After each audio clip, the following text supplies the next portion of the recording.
Hey guys. So it's been 3 days since I posted my first video here on YouTube, and by now it's gotten a little over 50 views, and I now have 16 subscribers. So woohoo! I think that's maybe a little more than that particular video deserved, but I'm still super happy about that, and I'm just really grateful to all those who watched it and all of you guys who are a part of my new creator journey here on YouTube. So for the past 3 days, I've been thinking about, okay, what's the next video that I want to make? And I had this idea, and I was really playing around with it, really letting it marinate in my head, and just sitting here in my apartment. And I started to get really precious about the idea a little too quickly. I started thinking, oh my God, it's going to be the grandest idea, the grandest video. It's going to have all this stuff. And I started thinking about my first video and all the things I could have done better. I mean, I didn't even have a thumbnail. I could have had better sound design. I could have had effects. I could have been more visual with it. I could have had better storytelling. I could have cut the things better, edited it better, had better lighting, better framing. The list goes on and on and on. And I kind of fell into a little trap over these past few days as I was really thinking about what I wanted to do. Um, I found myself just going on YouTube and finding other creators' ideas on how to make better videos, how to make things more appealing, how to improve your creator skills really. And there's absolutely nothing wrong with that. It's definitely good to improve your skills and stuff like that. But the only issue with it was that I had been there before, right? Like a couple of years ago when I first really had this idea that, oh, maybe I could be a creator, right? um, I also had those ideas. I had grand visions like really early on, and I said, okay, this is how other people have done it. These are how all these other channels that have millions of subscribers. This is why they're popular. This is why people like watching them. This is why I like watching them. And so I need to do what they're doing. And so let me make a list of all the skills and stuff that I'm going to need in order to reach their level. And that quickly turned into um, days and then weeks and then months and then years of just being like, well, once I get the skills to do motion graphics, once I get the skills to do sound design and make better music, once I get the skills to, have a better place to film my videos and stuff like that, once I have better ideas, that's when I'll start, right? And of course, you see that that's not really the result. So instead, I decided to make this video answering this particular question. Why am I so perfectionist in the first place? Like, it sounds kind of like a silly question to ask, but actually, there are people, believe it or not, in this world that don't have this problem. They just have a bias towards action. They don't let what other people think get in their way. They don't let what they think get in the way. They just have a brilliant idea and they get out of their own way and they just do it. And this is super useful if you're creative, right? Of course, you do need to, if you want to get better at things and you want to analyze it and you want to optimize it and make it better, of course you can do that.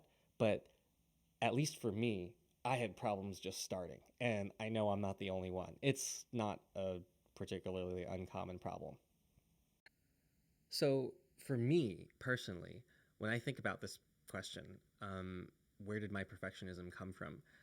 I think back to my childhood, and strangely enough, I think back to the successes that I had in my life. I think back to the times when I was actually good at something. Maybe it was doing well in school, or maybe it was doing well in sports, or doing well in music, or doing well in I don't know, even something down to playing video games well, or uh, winning a party game, or I don't know, something like that, right? And whenever that happened, I got a lot of positive feedback from the people around me, right? Who would just say, "Oh yeah, you're so smart, you're so talented, you're so whatever," right? Um, I wasn't the most popular kid, so whenever that did happen, it was like, ugh, I just ate it up, right? Um, so I guess I kind of developed this sense of, oh, the way that I can get love and attention from people is by being good at things, right? And it's not because I was starved of it. Like my parents were great, you know. My parents gave me all the unconditional love and attention that I needed, and when I think back on it, I only have good things to say about my childhood. But sometimes, you know, it feels like your parents are like paid actors in your life. They're kind of paid to love you, right? I wanted the, you know, love and admiration that was based on something tangible that I did or I could do, or that there was real proof there, right? So I was like, well, I'm going to try and develop these skills or try and do these things that other people are not going to be as good as me. And it's an indisputable fact. That way I have proof that I'm worthy and I'm deserving of this praise or whatever it is, right? And so that's largely kind of how I lived my life, right? I chased those rewards, right? I basically said, okay, I'm gonna do well in school, and then hopefully I'll get a good career that I can, you know, be proud of, and I'm gonna cultivate these hobbies that, and you know, try and be better than other people in them, and that was kind of my motivator. And then whenever I wasn't better than people, I just shied away from it because ultimately, when you're a kid, there's only so many things for you to get better at than the other kids. But as life gets more and more complicated, you go to karaoke. You know, I felt like I had to be the best singer. You go to a snowboarding trip, you got to be the best skier or snowboarder. You go play sports, you got to be the best at that. You go, I don't know, trivia night with friends, you got to be the best at that, right? And I don't know, I I just, that was my comfort zone, right? I didn't really have other tools to really trick my mind into thinking that I was worthy and that people wanted to be my friend, except when I was really good at something, right? So if I was going to a game night, right, I'd be like, well, I don't have any other tools or weapons or anything to make people like me, so I'm just gonna like be good at these games that I know we're gonna play, and that's how it's gonna be. And so I think about how this translates to my journey starting this YouTube, and oh my goodness, there's so many things to get good at. It's impossible to get good at all of them, right? And I'm not even good at all of those things that I set out to try to be good at, right? Um, I kind of just stayed in my comfort zone. I kind of just said, well, here are the things I'm already good at. So I'd rather be a big fish in a small pond and then never leave my small pond for my whole life. It's easier to stay in that small pond. But then if you do that, you don't grow. You don't see the world. You don't see the bigger ponds out there, and it there came a point where not seeing those bigger ponds ended up being worse than the fear itself.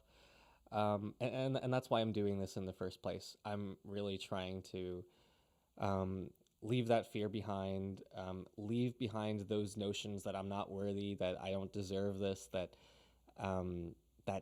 conditional sense of self worth that's ultimately reflected in my work. And when I think about what this really is, which is my conditional sense of self worth that nobody created for me. No, I don't have anyone to blame except myself, right? That's just how I saw the world and reflected, you know, in myself. Um, I think, well, what's the opposite of conditional self worth? Um, the opposite is unconditional self worth, and unconditional self worth means there are no conditions to your self worth, right? You are worthy no matter what. Even if you produce hot garbage, right? Even if you're not good at whatever it is you're doing, even if you're the worst person in the room, um, it doesn't matter, right? It doesn't matter what you do, it doesn't matter what you think, you just are worthy. And that's kind of a tough pill to swallow, oddly enough, right? You think it'd be easy, but um, sometimes you need some sort of proof, like, out of the people in this room, I got the highest score, or I'm the best person at whatever it is that we're doing, right? That kind of tricks you into, oh yeah, you know, I'm worthy, right? But the trick, the tricky thing for me is like, well, how do you feel like that when you're not the best person? Not only when you're not the best person in the room, but sometimes you're in the room by yourself and you're just like, I'm trying to make a YouTube video. And I don't think my own videos are the best. How do I feel good and worthy about myself? Right. And I think that's a really interesting question. And so here's my really interesting answer to that question. Um, you're worthy right now. You're worthy as you are because it doesn't matter how close you are to the finish line. There actually is no finish line. The finish line itself is an illusion. It's a journey. Um, it's a marathon, not a sprint. You're always on your way to something new, and you just gotta allow yourself to go through that process, right? And in that process, on that journey to always going somewhere else, there's always the next one step. So if you think about like a GPS, if you tell your GPS, I'm here and I want to go there, right? Your GPS doesn't tell you, okay, these are the 500 steps you need to get there. No, it just gives you the next one step because the next one step is all that's important right now, right? And so for me, right now, I don't need to have all of the best, thumbnails and the best, optimization and the best visuals and the best graphics and all that kind of stuff that I mentioned before, right? I can say this video as it is useful to somebody right now. It's valuable right now. What I can offer with where I currently am, it's valuable right now. And of course, that doesn't mean I'm not going to improve, right? But it does mean that if I take this next one step, I can still be very proud of myself. I can still feel like I am a creator. I can still feel like I'm on that path and I don't have anything to be ashamed of. And everything will come in due time, right? And what's the reward? The reward doesn't necessarily come at the very end of the journey. Again, the finish line doesn't actually exist. The reward is becoming the creator that I really wanted to be. And that reward is something I can experience right now. So if you guys are also struggling with this, I would urge you to just take a look at what you can do right now and just say, you know what I can do right now, it's good enough. It's good enough to just put out there. I don't have to judge it, and I will let the next steps come to me in their due time. So that's all I got for you guys today. And I'll see you guys in the next video.